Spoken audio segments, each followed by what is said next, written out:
This is Ashley Sarmiento from Las Piñas. Maaga akong nagsimula bilang isang child star.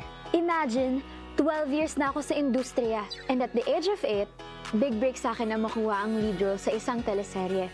Dahil sa pag-aartista, maaga ko rin natulungan ang family ko as a breadwinner. As for my dad, never pa kami nagkikita in person.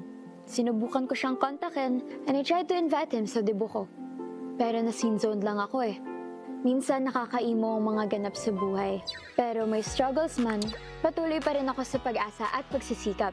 Nangungulila man, tuloy lang ang laban sa buhay. Ako si Ashley, ang longing sweetheart ng Las Piñas. Hello, I'm Joaquin Arce from Muntinlupa City.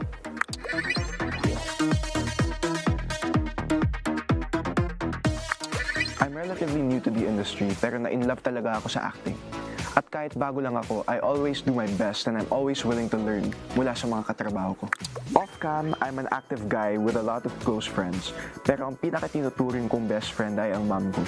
Siya lang ang kasama ko mula nung bata ako at ang mga pangaral niya ang nag-guide sa akin to always be a good person. Ang tatay ko naman si Neil Arce, isa po siyang producer at businessman. Hindi man ako lumaki kasama niya, pero hindi ako nagkaroon ng hinanakit sa kanya. In fact, he is my mentor sa pagpasok ko sa showbiz, pati na rin ang stepmom ko si Tita Inja. I'm confident that the love and the support that my family gives me will keep me going para matupad ko ang mga pangarap ko. Ako si Joaquin, ang rising dreamer ng Muntinlupa.